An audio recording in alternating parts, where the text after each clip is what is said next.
hire your crew and hire your cast and hire the most talented, devoted, loyal, awesome, fun, patient people as well, if you can put them in the right mindset and let them do what they do best, you'll get something amazing.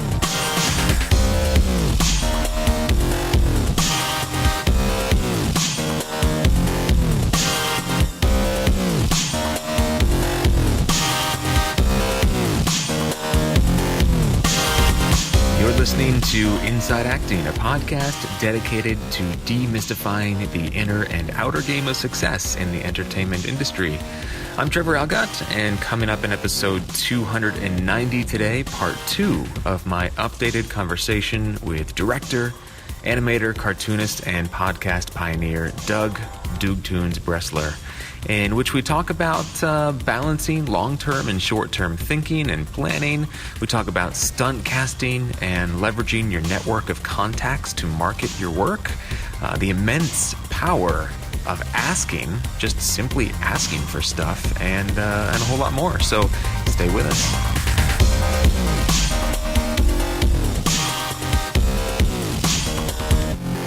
Support for this episode of Inside Acting is brought to you in part by Rehearsal Pro, the essential app for actors, which is now available in a brand new version in the iTunes App Store. So if you want to learn your lines, if you want to be off book for your auditions, if you want to explore your character, make really strong choices, and do a whole lot more, go to rehearsal.pro/IAP right now, where you can learn all about the great new features in this newest version of Rehearsal, the groundbreaking app designed by actors for actors, and download it for yourself. It's an essential tool that every actor should have in their toolbox. That's rehearsal.pro/IAP.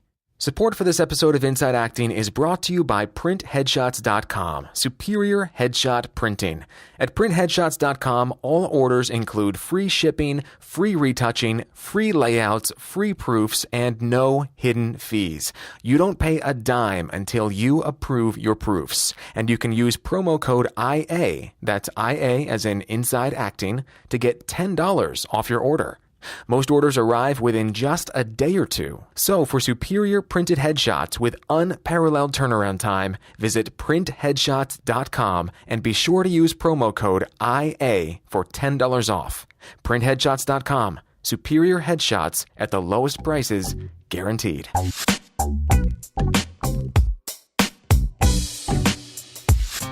So hey guys, Trev here. Short and sweet today. I am tucked away in a secluded corner of a building in Culver City. I'm just recording this on my own, on my iPhone, as you can probably tell, because we wanted to get this episode to you guys sooner rather than later. And AJ and I couldn't link up, so he sent in a pre-recorded segment that I'll just go ahead and play right away, just to get right to it. So here it is. Hey guys, it's AJ. Coming in hot. Wow. What a crazy couple of weeks it has been. You know, I have so much respect for the actors who just put in the work. You know, like so many of us are out there working a full-time job, sometimes more. You know, I think you've all heard me talk about the fact that I have a full-time job, a part-time job where Trevor and I work at the theater, this podcast, and then, you know, it's like, where does the world of acting sort of fit into that, and how much time and space and love do I give it, and energy do I give it so that it has, you know, what it needs to grow? Because sometimes I feel like I don't give it, you know, enough energy to grow. And then these opportunities come up, and either I don't feel ready for them, or if I do feel ready for them, it's like, man, I question whether or not I should actually follow through with that opportunity, as opposed to, you know, turning it down so that I can stay in the good graces of / keep my thrival job. It's the age-old question. We've been asking it on the podcast for years. But, you know, I got to spend a day on set just the other day. I was shooting my short scene in this feature film that I booked, and it was a lot of hurry up and wait, as most sets are wont to do. But I had a great time. The crew was really nice. The lead actors who I was in the scene with were really nice, and it was just an awesome experience. Really chill, and everyone was there to tell a story. So, that always feels good, being on set, being in that sort of collaborative environment, regardless of how big or small the part is, or, what have you. And I've had, besides that, a lot of audition opportunities, meetings happening, and so between, time spent on set and those, and then, as I was mentioning before, the Thrival job thing, that's why I've sort of been feeling this, this interesting pull sort of in both directions, and almost this fear of like, oh, am I going to start to... It's this weird feeling where you're like, am I going to book this thing that's going to compromise my Thrival job, and if I do, should I take it, and what is that going to mean for my Thrival job moving forward? So it's just been on my mind a lot lately, and I know it's something that we deal with regularly, so I thought I'd bring it up, and would love to hear your thoughts on that. I love how AJ is always just making it work, man. Guy's a hustler. He is a hustler. And I'm reminded of the saying, I think it was Peter Drucker, who's kind of a semi-famous, he's pretty famous depending on, what circles you run in, but passed away not too long ago, but he is a sort of a business philosophy guru, and he said, or maybe it was Stephen Covey. Anyway, I'll get to the quote. Time management is a misnomer. It's actually self-management. So time, the idea that you can manage time is completely false. It's all about managing yourself. And I've been listening to this audiobook recently where it talks about really self-management being sort of like the sun, like a planetary system, because everything revolves around that. Everything revolves around how well you are able to manage yourself and your energy. And it's just cool every week to see AJ continuing to get better and better and better at that. So that's it for this segment of the podcast. Let's go ahead and jump right into part 2 of my updated chat with Doug. Really, really enjoyed talking with him, guys. And I think especially if you are a content creator of any kind, whether you're just a blogger or just a tweeter or Instagrammer, or you've got a full-on web series or film production company or whatever it is, I think you'll get a lot out of this conversation. So enjoy this, and talk to you on the other side.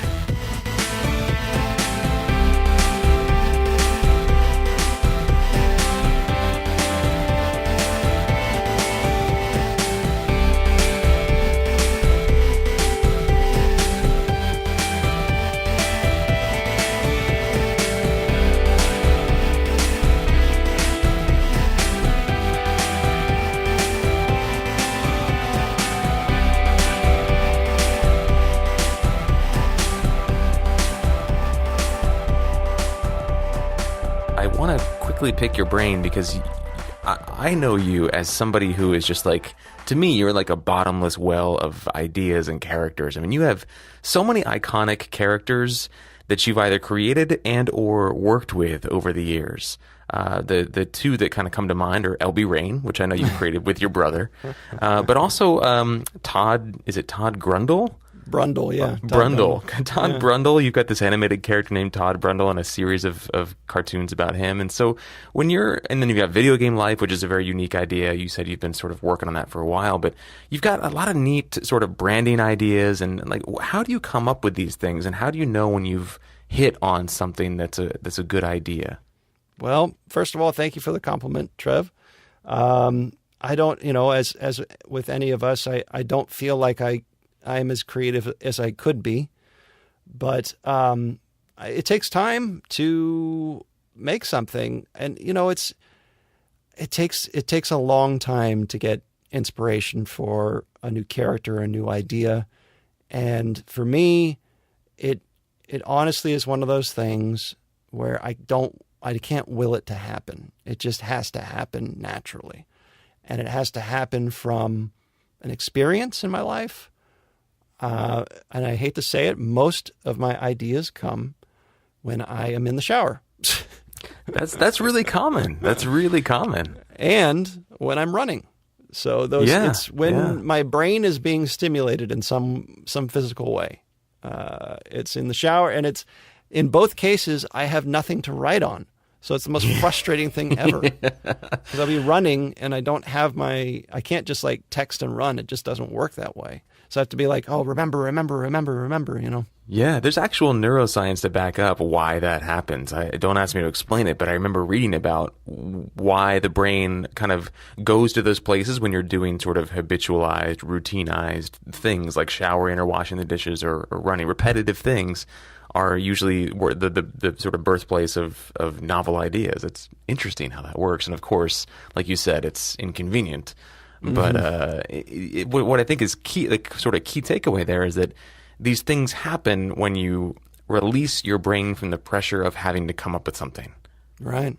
So for you, do you actually, when you're a very creative person, do you specifically build time into your schedule where you're like, okay, hands off, like I'm giving my brain a rest. I'm just going to go live the rest of my life and just unplug and let my brain chill out for a bit? I would like to say yes. But it depends on, I guess, where I'm at in my life. You know, it's like sometimes I feel very creative, very motivated, and other times I feel like I don't feel that way. And I think it's those times where I think that not being productive in some way it hurts me. It's painful. Like when I'm not producing something. Even if it's meaningless, even if it's like a little cartoon doesn't mean anything, and I know it's not going to do, get a lot of views or whatever, I have to be making something. I don't know what the reason is behind it, but when I'm not productive, I'm very unhappy and I'm miserable. I'm bummed out, and there's no explanation for that. And yet that seems to be when some of these ideas find you. Yeah, and I think that when I say productive, I mean whether it's working on creating something or working on myself. So working on improving myself in some way, learning something, exercising, finding nutritional stuff that will help my health. Something that's a step in the right direction. So I guess we're talking about those changes and evolutions. I think that another thing other than trying to battle the ego and get rid of the ego, a big part of the change I've experienced is long-term thinking versus short-term thinking. And I think when I was a kid, everything was short-term thinking. Oh, I want to be I want to be a successful animator. It's going to happen overnight. Oh, I want this food. I'm just going to order delivery. I'm going to get it right now. Instant gratification. And as I've gotten older, I've shifted my thinking into long-term thinking, which is a little bit now for something greater later. And I'm sure you've read it already, but there's a great book that I read called The Slight Edge. Have you read it? Oh, yeah. A couple times. Oh, yeah. Really I read it good a couple book. times, too. But that it's so simple. It's such a simple idea, and that's the wonderful thing about life is that most brilliant things are simple. It has it right all in the title, The Slight Edge. That's the thing. It's a little bit now chipping away for something much greater later. And if you can, for me, at least what I believe is if you can adopt that mentality, which is, everybody that you talk to, you got to live your life now. You got to blow all your money. You got to blah, blah, blah, blah, that kind of attitude. No, I don't agree with that. I think that there's a balance, and the balance is a little bit now for a little bit later, and enjoy yourself now. You can't have the balance off center. It has to be right in the middle. You have to have a little bit of forward thinking and a little bit of now thinking. So shifting from the instant gratification, short-term thinking mentality to the long-term. So I guess that has shaped my creativity as well in terms of coming up with ideas, because now I'm thinking more about ideas that I can grow and build, as opposed to, that would be kind of a funny idea. And then just, and then it's done, Yeah, that's interesting. So you look for longevity with the idea as well, not just novelty. It's just like investing with the stock market. You want to invest in a company that is going to grow. It's the same thing with ideas and creative projects. I mean, I don't want to waste time on something that's a one and done, unless it's a very, very large check, and then I can use that check to build something that's much bigger. So, but that in itself is thinking about the future. So it's me, I guess, shifting into that future thinking. I think I've done enough shows and commissioned projects to know that, once the project's over, it's over. And then you have to find something new. So you can't just live project to project. It has to be this continuous stream of, okay, I'm going to do this, and then I'm going to do this, and then I'm going to do this, and then I'm going to do that. Because that's what you want to do, right? You want to be working all the time. So, you were talking a little bit earlier about the different ways to go about sort of putting yourself on the map, and you said one way to do it is to make a pilot. And I'm thinking specifically of the sort of DIY actor out here listening to this interview, rather than the actor who's specifically focused on becoming a talent for hire. Mm-hmm. So the content creators that are listening, or the people that have an interest in exploring that. So if making a pilot is one way to go about it, and a lot of actors have done that, but we live in such a different climate where you have entire networks putting shows on Snapchat, what are some other ways that actors with an idea might be able to create content and put themselves on the map that isn't the traditional pilot route? So not creating a pilot and then pitching that, you're saying? So like creating your own show?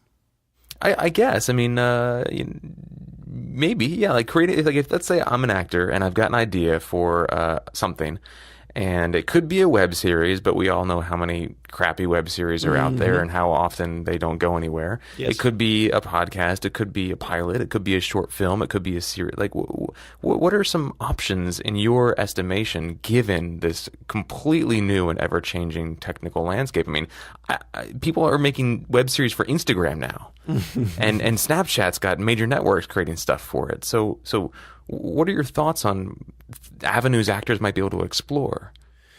Well, if you were to create a pilot, and even if it was extremely polished and really, really good, or create, an entire series of a show by yourself with your own money, and then you were just kind of put it out there, it's basically like buying a lottery ticket.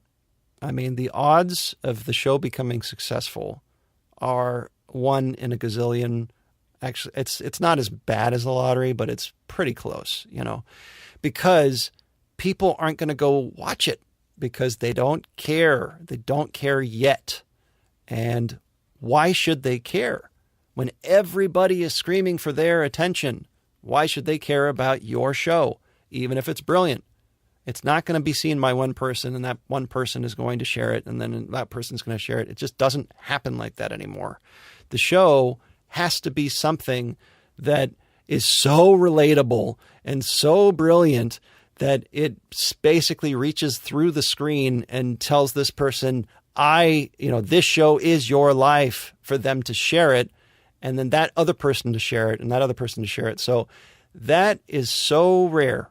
So what's the answer then, right? Because you don't want to just put your stuff out there and then have it clobbered by the huge, massive ocean of content.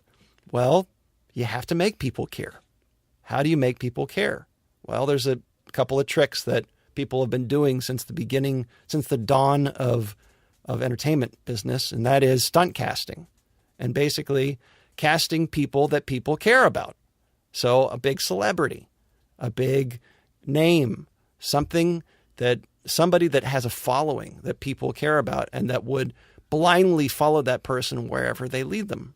And so not only do you have to find somebody that has that type of following, but you have to have somebody that is so excited about your project that they will post your project on every social media site that they subscribe to or that they have an audience in. So not only do you have to have them in there, but they have to share it, and say, hey guys, this is the new cool. This is the new thing. So that all of their followers will then be given permission to think that it's cool. To care, yeah. To care. Because they're not going to care unless you make them care. And you speak from experience with this, because I remember one of the first projects you did was you partnered with Ask a Ninja, which at the time was like one of the most popular shows or YouTube series or whatever you want to call it out there. And then shortly thereafter, you partnered with Weird Al Yankovic and did some really great cartoons with him. Then he ended up being in some of your LB Rain music videos. And so you're familiar with this strategy, I guess, for lack of a better term. Yes, and I would say that 99% of all of the opportunities that I've gotten are organic. There's only 1% of something that I did that could be considered cheating. And I'll tell you exactly what it is. So when I was working at Apple, and this is probably a couple of weeks after that conversation that we had when I was looking at and saying, how do I make money with my podcast? I had an idea, and I said, you know what? I work at Apple. Right? Shouldn't I have some kind of advantage to get my show seen because I'm on the podcast directory? And so I wrote an email. I wrote an email to one of the higher ups, and I asked a simple question. I said, hey, I work for Apple. Can you tell me who manages the Apple podcast directory?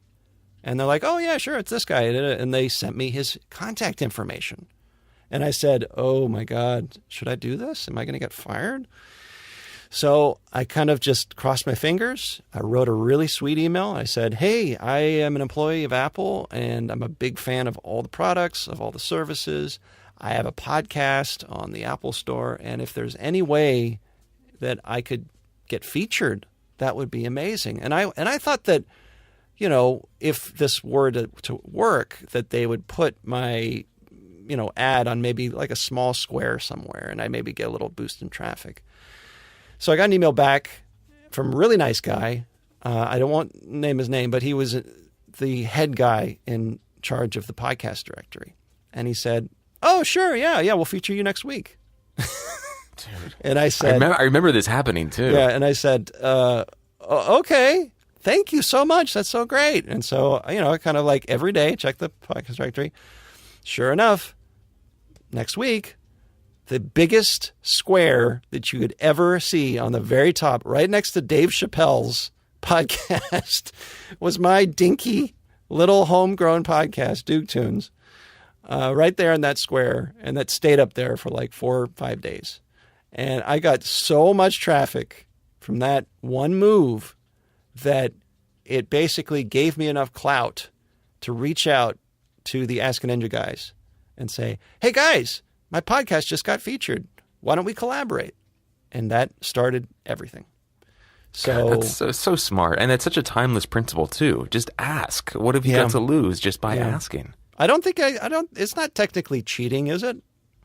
I don't think so. I think it's a very intelligent use of your resources. Yeah, I guess. So maybe it's not, but everything else that I ever did was through, not taking advantage of my position, because I didn't, after that, I left Apple, and, I think it was a year later because of other opportunities.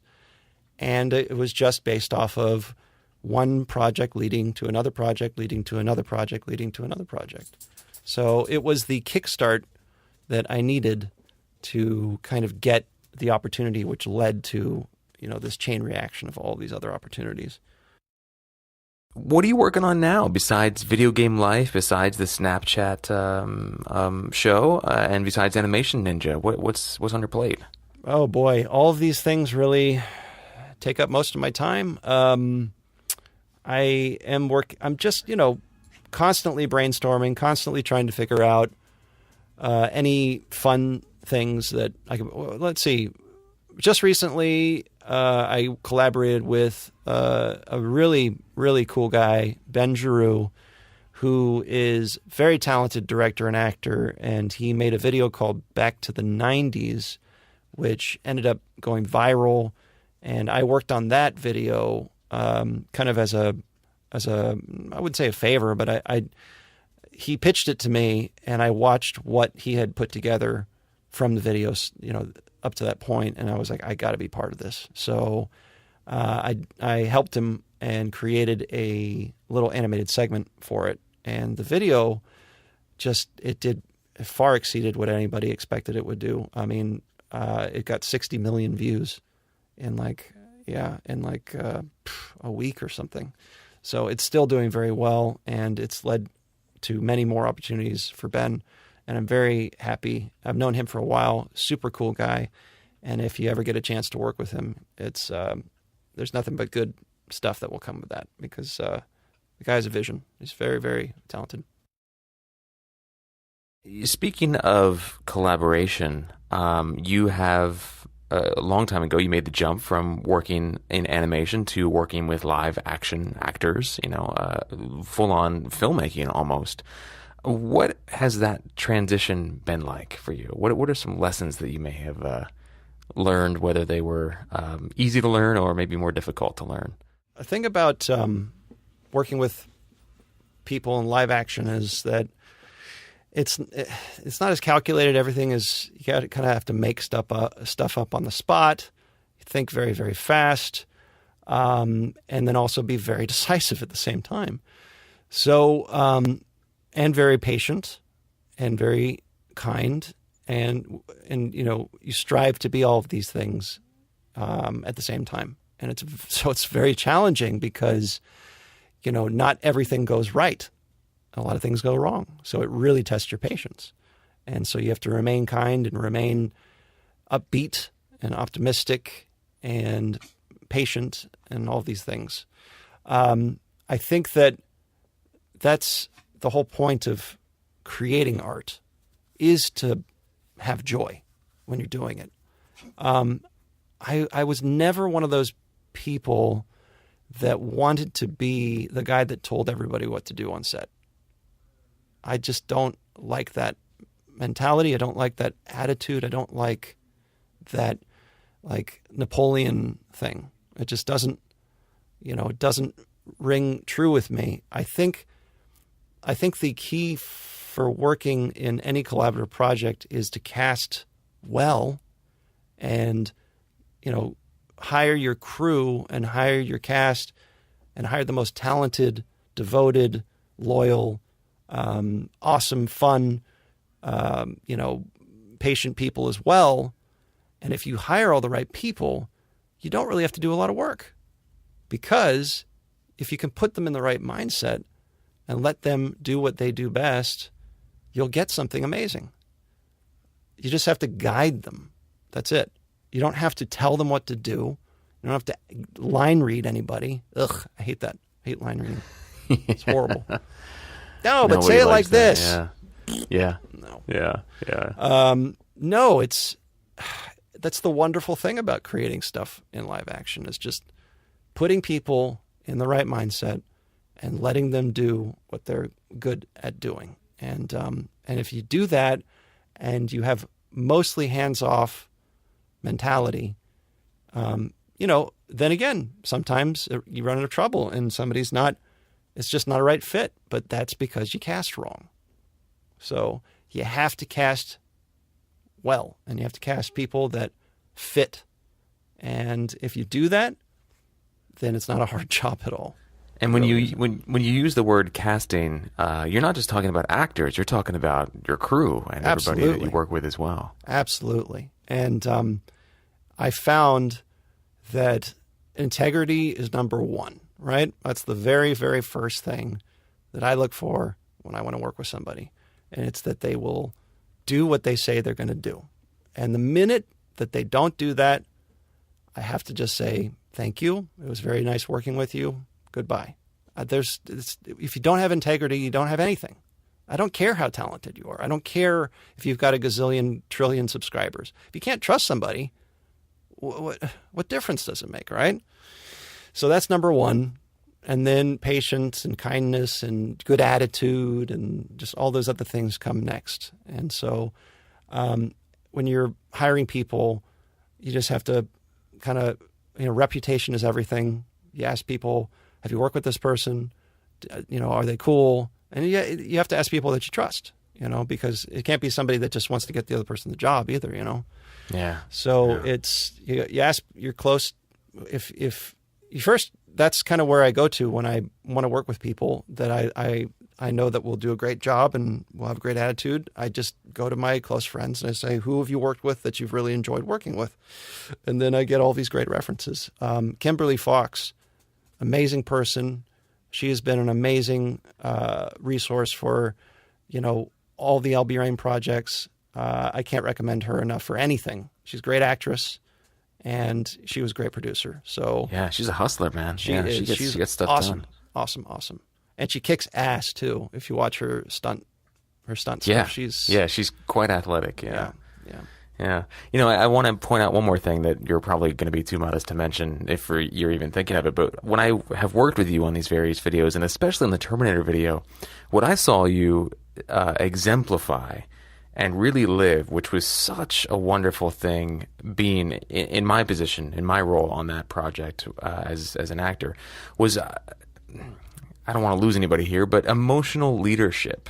And what I mean by that is there were a lot of people that were obviously, like, you guys everybody worked so well together on that shoot. I thought if there were any like hiccups or problems, I didn't notice them, except that there were a few shots that took longer than you had expected. But every single time that something remotely didn't go the way you had planned it, I saw you as a very patient and gentle, sort of like, that's how it goes. Let's just sort of improvise here. And I remember I was waiting out in the lobby at the YouTube space, and things were going behind, and you came out like repeatedly just to say hi to me and like check on me and like see how I was doing and if I needed anything. And I was like, we're friends, but I know you're busy with stuff. Like, you didn't have to come do that. And you did it with everybody on that project that was waiting around. Nobody went longer than like an hour or two without you checking in with them personally and saying, how you doing? Sorry about this.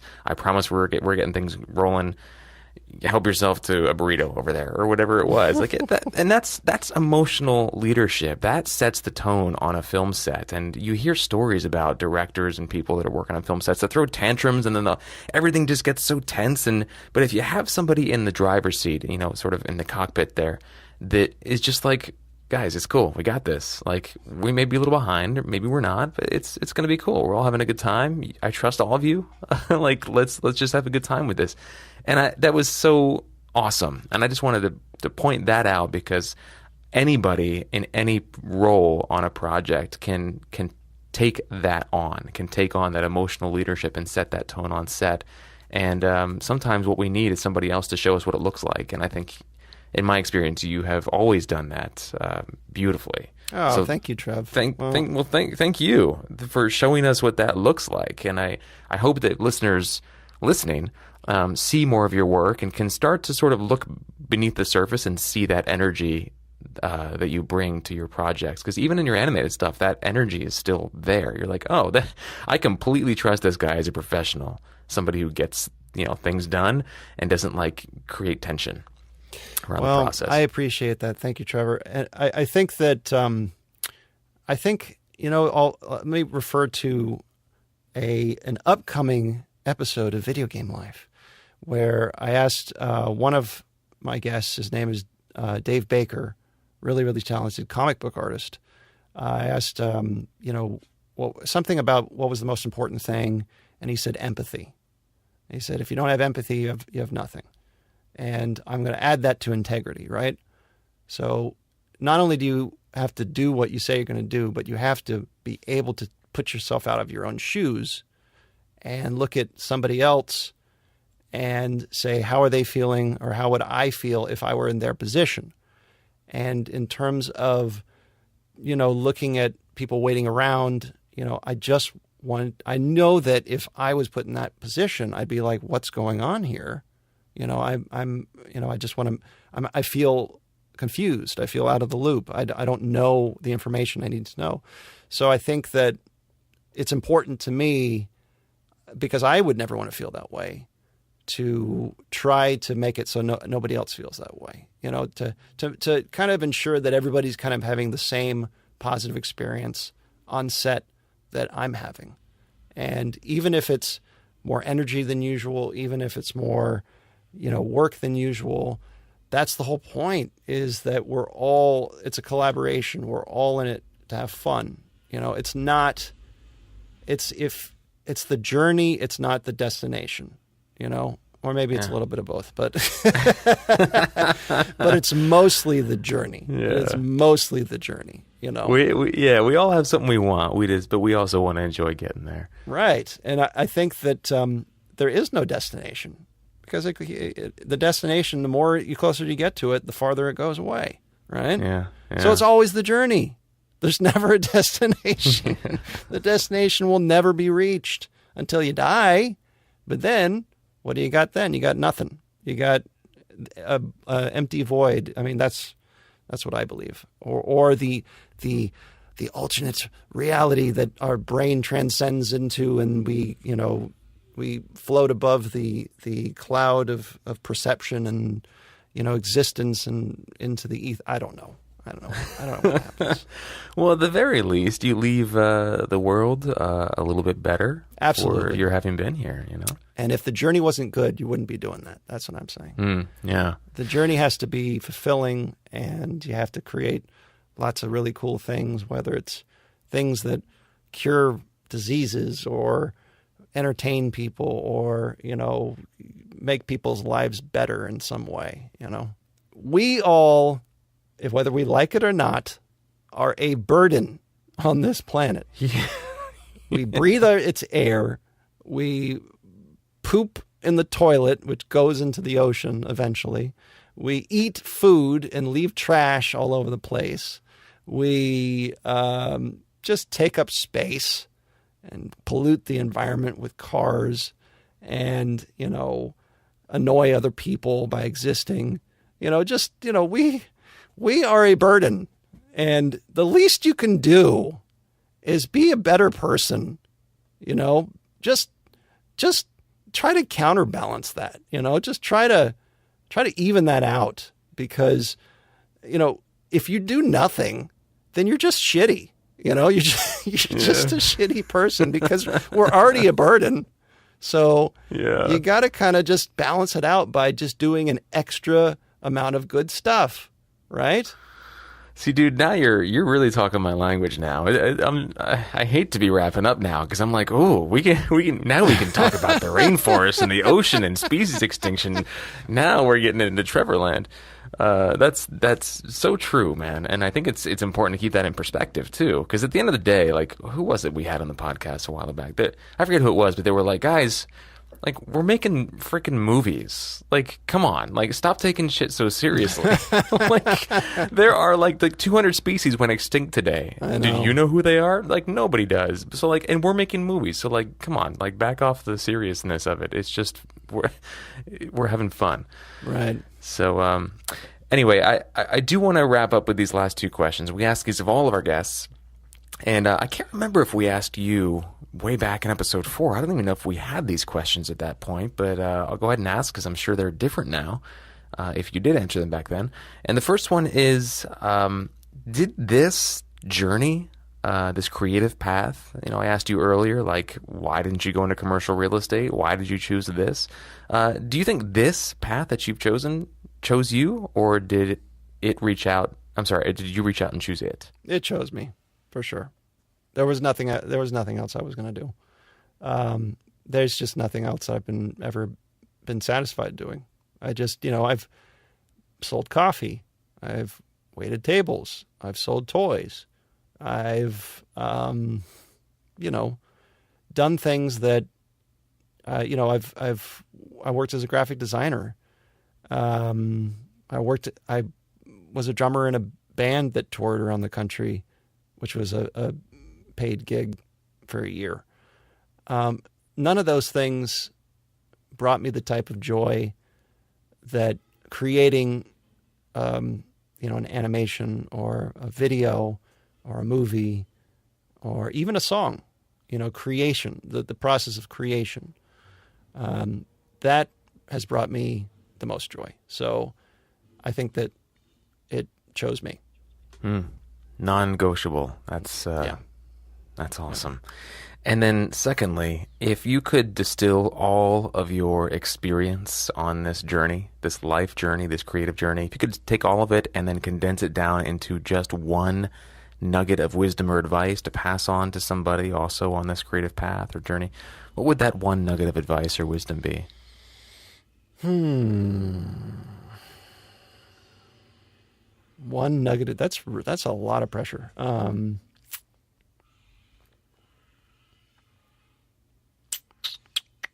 So many things I'd like to say. And the thing is, they're all equally important. So I think it's impossible. But I'll just say one of them. Be patient. Just be patient. And I think the story of the tortoise and the hare is a very important story. And it is more important than we could have ever imagined. Because you don't want to burn out. And you want longevity in your life. And that's what I've learned, is be patient, keep chipping away, keep doing what you're doing, don't burn out, don't give up, because if you want it, you just have to be patient and keep working at it. That's all I got to say. That brings to mind, in The Slight Edge, I think there's a chapter called Slow Down to Go Fast. Right. Which has a little bit to do with planning, but also just the idea that, you got to just be in this for the long haul and have patience and trust that what you're doing is eventually going to pay off. Long-term thinking. Mm-hmm.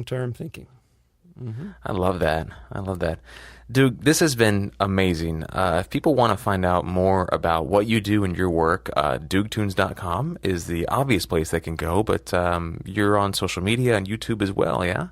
Yeah. I'm at Doug Bresler, DOUGBRESLER. And then I'm also, my Doog Tunes site has social media as well, so it's DOOGTOONS. And then also, Video Game Life. If you want a fun show that is a lot deeper than you'd think, then check it out. It's funny, it's out there, it's weird, and I have big plans for it. So it's Video Game Life. If you go to videogamelife.co, you'll go right to the podcast and you can listen to the shows. Yeah, it is super fun, man. It was a real honor to be on an episode of that. I can't wait to see where it goes. Honor to have you, man, for sure. Well, thank you, man. And it's been an honor to have you back. Really, really appreciate you taking the time. Thanks, and Trev. I cannot wait to see what is in the months and years ahead for you, because you are a guy who is bottomless talent and will not stop until he gets to where he's going. And as you pointed out, that getting to where you're going thing never ends. So really excited to see what's next for you. Thank you, Trev. I appreciate it.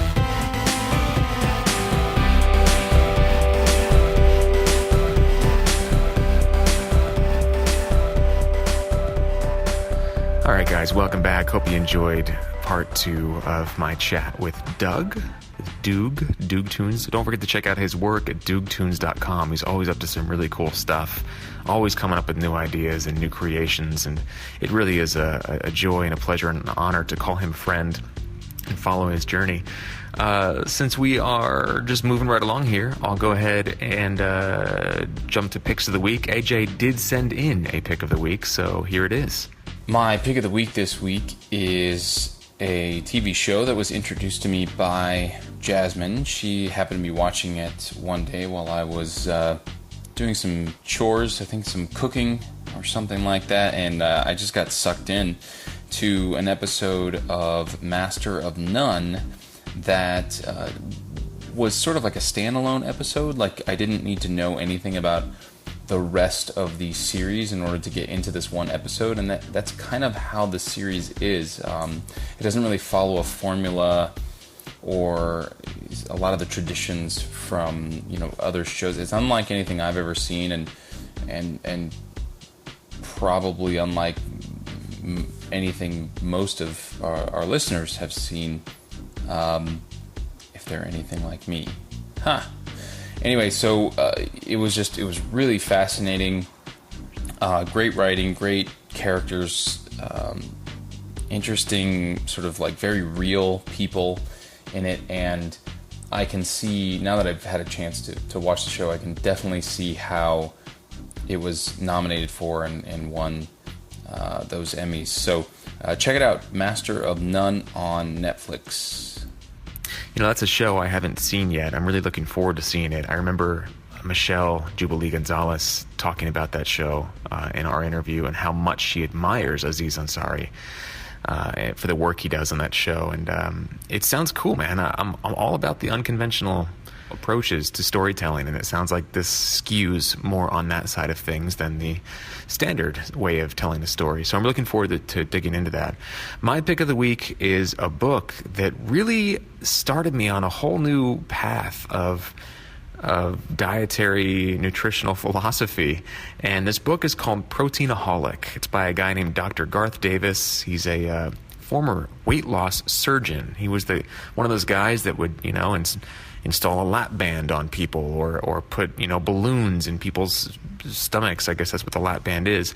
That's how he made his living. And then he basically, you know, started to really do the research, and he found that, to quote the subtitle of the book, our nation's obsession with protein is killing us.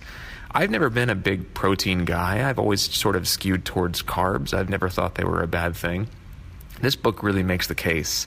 I really enjoyed the book, and I really enjoy a doctor like him calling out the major medical establishments for propagating myths when there is a mountain of evidence to the contrary of what the sort of accepted norm is when it comes to protein requirements, nutritional requirements, athletic performance, what causes disease, and things like that.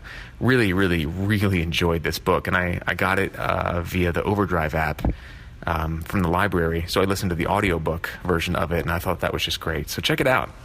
Proteinaholic by Dr. Garth Davis. Whether you're, you know, vegan or would love to eat meat or whatever, I think you'll get a lot out of the book. So it's a book that's really spurred me on a whole new track of nutritional exploration. I'm definitely exploring high carb, low fat diets that I'm just not even worrying about protein anymore. I'm probably going to discontinue protein supplements for now and just see what happens. And I'm going to really lean towards lots of fresh fruits and veggies and cooked starches, especially at night. And I'm learning about food combining and the different enzymes that are required to break down certain foods in your stomach, and why it's not intelligent to combine certain foods that we frequently combine. And I've been experimenting with this for a few days now, and I'm definitely noticing a lot less stomach stress. I always just thought I had a sensitive stomach, but since I've been paying more attention to what foods I combine and when I eat them, I have felt much lighter and not experienced any of the same stress that I used to after eating something. So interesting stuff, to be continued. So check those out. Master of None on Netflix and Proteinaholic by Garth Davis. Check it out at your library or via Amazon or Audible or wherever you get your books and audiobooks. And that does it for episode 290 of the podcast today. And of course, as always, it was produced and hosted by me and AJ. Jen Levin, of course, as always, is our production coordinator. Gidali Gubarek helping us out with marketing and web direction. Deborah Smith managing our community. Grace Gordon totally rocking our Twitter and Instagram feeds. Fern Lim's logo is still going strong for the podcast. I love that logo. And I went ahead and edited and mixed the episode today and composed the theme and interview music as always. You can sign up for our weekly email dispatch and listen to all of our episodes over at our website, insideacting.net. We're also on social media and pretty much anywhere you get your podcasts. Big thanks to our sponsors, Rehearsal Pro and VO2GoGo. You guys know VO2GoGo, right? The award-winning voiceover training system that has taught me everything I know and continues to pay dividends in my ever-unfolding voiceover career. It's also the winner of Backstage's Reader's Choice Award for Best Voiceover Training 4 years in a row. And if you are curious about voiceover, you can get started with the VO2GoGo.com curriculum for free. Just go to gogo.com/start to access a free Getting Started in Voiceover online class, and it'll help you not only see if you want to add voiceover to your acting portfolio, but it'll actually you'll take away a lot of transferable nuggets of wisdom and advice and strategies that you can move to your on-camera career as well. So check it out. gogo.com/start. And also, of course, a big thanks to you guys, our listeners. We are a largely listener-supported podcast. So you guys make this thing happen every week. Thank you so much. You know who you are. If you have contributed in any way, shape, or form over the years, we know who you are. Thank you so very much. You can visit our website to subscribe to our weekly newsletter, get links to everything we've talked about in this particular episode and all the other episodes.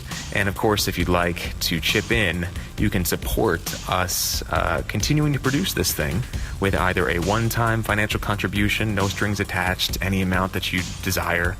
No amount is too small or too large. Or you can chip in on an ongoing basis as a monthly member for $7 a month. Visit us at insideacting.net to learn more and to show us a little bit of love. And thank you for listening, guys. We'll see you next week.